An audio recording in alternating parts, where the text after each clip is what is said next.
Hello दोस्तों, स्वागत है आपका मेरे ऊपर नई वीडियो में। तो दोस्तों आज हम लोग बात करेंगे 7 point of how to choose your first bike. ये वीडियो बनाने का मेरा मोटिव बेसिकली ये है कि जब आप अपनी पहली बाइक लेने जाते हैं तो उस टाइम पे आपको किन किन फैक्टर्स का, किन किन चीज़ों का ध्यान रखना पड़ता है जिससे कि आपकी जो आप पहली बाइक लें वो आपके बिल्कुल ही हिसाब की हो और आपके कंफर्ट लेवल को मैच करती हो। तो दोस्तों स्टार्ट करते हैं वीडियो को अपने पहले पॉइंट से, राइडिंग स्टाइल। देखो दोस्तों, बहुत सारे लोग ऐसे हैं जो बिना अपनी राइडिंग स्टाइल को जाने एक ऐसी बाइक ले लेते हैं जिससे कि बाद में उन्हें बहुत ज़्यादा प्रॉब्लम फेस करनी पड़ती है। तो सबसे इम्पॉर्टेंट होता है आपका राइडिंग स्टाइल क्या है। बहुत से लोग पहाड़ों पे चलाना पसंद करते हैं, बहुत से लोग प्लेन पे बाइक चलाना पसंद करते हैं, बहुत से लोग हाईवे पे बहुत अच्छी बाइक चलाते हैं और बहुत से लोग ट्रैफिक में भी बहुत अच्छी ड्राइव करते हैं। तो और काफ़ी लोग ऐसे होते हैं जो ऑफ रोडिंग पे थोड़ा उनका रहता है कि भाई ऑफ रोडिंग पे ज़्यादा मज़ा आता है उन्हें। जितना भी मैंने आपको बताया वो राइडिंग स्टाइल होती है, तो इसमें से आपका कौन सा सबसे पहले आपको ये जानना पड़ेगा। अगर आप अपने घर की कोई भी बाइक चलाते हो तो आपको थोड़ा मोड़ा आइडिया होगा कि भाई आप किस टाइप की बाइकिंग स्टाइल को पसंद करते हो। तो दोस्तों दूसरा पॉइंट आता है आपका एक्सपीरियंस लेवल। देखिए, जितना आपको एक्सपीरियंस होता है उसके हिसाब से आपको बाइक लेनी चाहिए। तो दोस्तों जब आप बाइक लेते हैं तो आपको ये पता होना चाहिए कि भाई आपको बाइकिंग का या फिर जो राइडिंग का वो कितना एक्सपीरियंस है, तो उसके हिसाब से आप अपनी बाइक चूज़ कर सकते हैं जब आप बाइक लेने शोरूम पे जाते हैं। तो सबसे पहले मैं आपको बताऊंगा, देखिए अगर आप बिल्कुल नए नए राइड करना स्टार्ट करा है बाइक को, तो मैं तो ये बोलूँगा आपको कि भाई आप वही बाइक चूज़ करिए जो आपसे कंट्रोल हो पाए। आप ऐसा मत करिए कि आपको जो बाइक के जितने भी फंक्शन है, बाइकिंग टेक्निक्स हैं, बाइकिंग जो मेथड होते हैं और बाइकिंग स्टाइल जो होता है, अगर ये आपको बिल्कुल नहीं पता और बिल्कुल नए नए हैं, आप बाइकिंग कम्युनिटी के साथ ज्वाइन हुए हुए हैं या फिर आपने बाइक राइडिंग स्टार्ट करी है अभी, तो मैं तो बोलूँगा कि आपके घर में जो भी बाइक रखी हुई है, चाहे वो 100 सीसी की हो, 150 सीसी की हो या 99 सीसी या उससे भी कम की हो, अगर तो उसको चलाना पहले स्टार्ट करिए, उससे एक्सपीरियंस गेन करिए। तो आप जब एक्सपीरियंस गेन कर लेंगे तब आप धीरे धीरे धीरे धीरे जो पावरफुल बाइक्स आती हैं उनको कंट्रोल करने में आपको इजी रहेगा। ऐसा मत करिए कि आप बिल्कुल नए नए राइडर्स बने और आपने एक 650 सीसी की बाइक ले ली। तो दोस्तों अब आते हैं तीसरे पॉइंट पे। जो अगला पॉइंट है वो है दोस्तों बजट। आपका बाइक लेने का जो बजट है वो आपका कितना है। क्या आपका 1 लाख से ऊपर का बजट है, 1 लाख से नीचे का बजट है? ऐसा नहीं होना चाहिए कि भाई आप लोन लेके बहुत महंगी बाइक ले लो। इससे आपको भी थोड़ा फाइनेंशियली प्रॉब्लम फेस करनी पड़ सकती है और आपकी फैमिली को भी। क्योंकि आप ये देखिए, अगर आप कोई महंगी बाइक लेते हैं, अगर आपका उतना बजट नहीं है और आप बहुत महंगी बाइक ले लेते हैं, तो उसकी मेंटेनेंस कॉस्ट प्लस और जो आपकी बाइक की ईएमआई जा रही है और बाइक का जो इंटरेस्ट जा रहा है, ठीक है, तो फाइनेंस में अगर लेते हैं आप बाइक, तो इसमें बहुत सारा आपको ध्यान रखना पड़ेगा कि आपको कितना बजट है और उसको मेंटेन करने के लिए आपके पास कितना बैकअप में पैसा रखा हुआ है। आप ऐसा मत करिए दोस्तों कि आप लोन उठा के बहुत महंगी बाइक ले लें और उसका फिर लोन आपके फैमिली या फिर आपका कोई रिलेटिव या आप खुद चुकाते रहें। उससे आपको भी बहुत ज़्यादा फाइनेंशियल लॉस का सामना करना पड़ सकता है और आपकी फैमिली को भी। तो ये बहुत ध्यान रख के आप वही बाइक लीजिए जो आपके बजट के अंदर आ रही है, जिससे कि ना आपकी फैमिली को कोई इशू क्रिएट हो, ना आपके लिए कोई इशू क्रिएट हो बाद में, ना आपको कोई प्रॉब्लम फेस करनी पड़े, ना आपकी फैमिली को कोई प्रॉब्लम फेस करनी पड़े। तो दोस्तों चौथा पॉइंट बेसिकली हमारा मेंटेनेंस को लेकर है। जो बाइक मेंटेनेंस जो पैसा मांगती है और जो बाइक मेंटेनेंस में जो जितना भी टाइम लगता है, जितने भी उसके पार्ट्स लगते हैं, जितना भी पैसा लगता है, उस चीज़ के बारे में डिस्कस करेंगे। तो दोस्तों आपको अगर बाइक की नॉलेज अच्छी खासी है, जैसे मैं अपने लिए बोलूँ तो मुझे अच्छी खासी नॉलेज है बाइक की। अगर मेरे पास कोई महंगी बाइक रहती है या कोई सस्ती बाइक रहती है या कम सीसी की बाइक रहती है, ज़्यादा सीसी की बाइक रहती है, तो मैं उसको मेंटेन कर सकता हूँ क्योंकि मुझे पता है, मुझे उस चीज़ की नॉलेज है, तो मैं उसको मेंटेन कर सकता हूँ। अगर आपको नॉलेज है बाइक्स की, बहुत अच्छी नॉलेज है, तो आप कोई भी बाइक ले सकते हो। अगर आपको बिल्कुल नॉलेज नहीं है तो मैं तो यही बोलूँगा कि आप बिल्कुल एक बेसिक बाइक लीजिए और उसमें आप सीखें, पहले उसको चलाना सीखें, उसके बारे में जानें, इंजन के बारे में जानें, उसके जितने भी इलेक्ट्रिक जितने भी कनेक्शन हैं उनको जानें, ठीक है। उसमें किस हिसाब से इंजन काम करता है, किस हिसाब से हैंडलिंग काम करती है, किस हिसाब से वो प्रॉपर जितना भी मैकेनिज्म है वो काम करता है उसको जानिए, जिससे कि आपको थोड़ी बहुत नॉलेज रहेगी तो आपको पता रहेगा कि भाई मेंटेनेंस कैसे होती है बाइक की।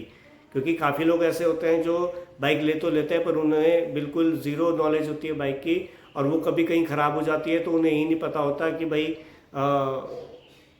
कि एक इतना सा छोटा सा कोई पोर्शन भी चेंज होने से बाइक ठीक हो सकती है। तो दोस्तों अपने 5th पॉइंट पे हम डिस्कस करेंगे जो बाइक का जो डिज़ाइन होता है और जो बाइक जिस हिसाब से जिन जिन पर्सनस के लिए जिन जिन बॉडी टाइप के लिए बनी होती है। तो दोस्तों ये बहुत इंपॉर्टेंट फैक्टर है। आप एक चीज़ का ध्यान रखिए, जैसा आपका बॉडी टाइप हो वैसे ही आप बाइक लें। आप ऐसा मत करिए कि आप बहुत थिन हो, ठीक है, और बहुत पतले पतले से हो और आप ले लो बुलेट ले लो या फिर कोई बहुत हैवी बाइक जैसे कि हार्ली डेविडसन ले लो, क्योंकि बाइक का रेशियो और आपकी बॉडी का रेशियो मैच नहीं करेगा। तो आप बाइक से अगर कभी एक्सीडेंट हुआ तो आप उसको कंट्रोल नहीं कर पाएंगे। अगर बाइक थोड़ा सा डिसबैलेंस होती है तो आप कंट्रोल नहीं कर पाएंगे। आप बाइक वही लें जो आप कंट्रोल कर पाएँ, क्योंकि बाइक का वेट कंट्रोल करना सबसे ज़्यादा इम्पॉर्टेंट होता है। कभी भी जब हमारा डिसबैलेंस होता है या कभी भी रोड ख़राब होती है तो अगर आप बाइक बैलेंस कर लेते हैं तो वो बाइक आपके लिए परफेक्ट है।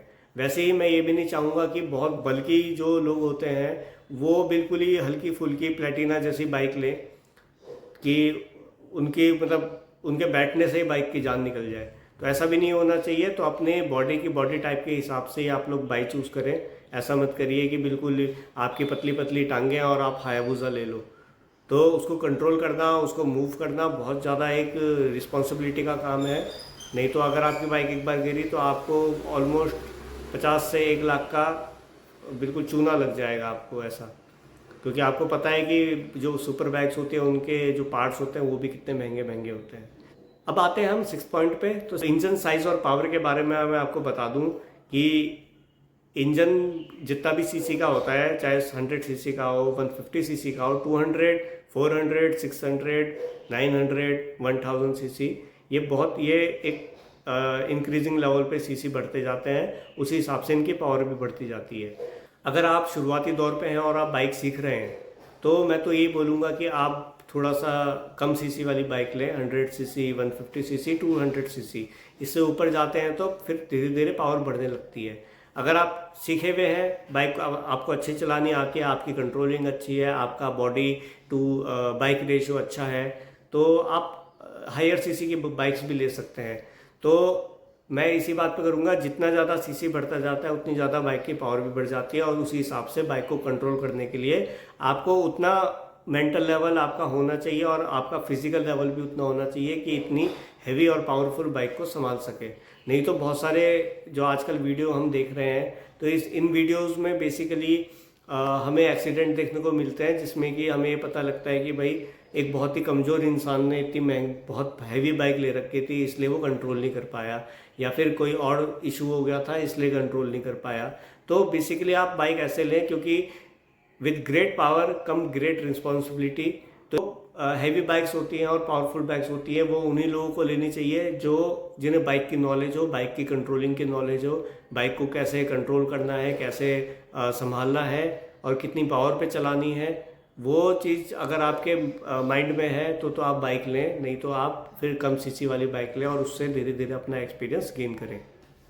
तो दोस्तों 7th पॉइंट जो हमारा लास्ट पॉइंट है उसमें हम डिस्कस करेंगे दोस्तों new bike versus second hand bike. तो दोस्तों अगर आप बिल्कुल नए राइडर हैं और आप चाहते हैं कि भाई आपको पहले बाइक सीखनी है, उसको समझना है, उसको उसमें थोड़ा टाइम बिताना है, इंजन के बारे में समझना है, राइडिंग स्टाइल के बारे में समझना है, तो दोस्तों मैं तो ये बोलूँगा कि आप सेकेंड हैंड मार्केट से जाके अपने हिसाब से अपनी सीसी की और अपने वेट के हिसाब से जो भी आपको बाइक अच्छी लगे वो आप ले सकते हैं, जिससे कि आपका बजट भी हैम्पर नहीं होगा और आपको एक अच्छी बाइक भी मिल जाएगी। और जब आप धीरे धीरे आप अच्छी राइडिंग करने लगे उसके बाद आपको लगेगा कि भाई नहीं अब मुझे नई बाइक चाहिए, तब आप नई बाइक की तरफ स्विच करिए।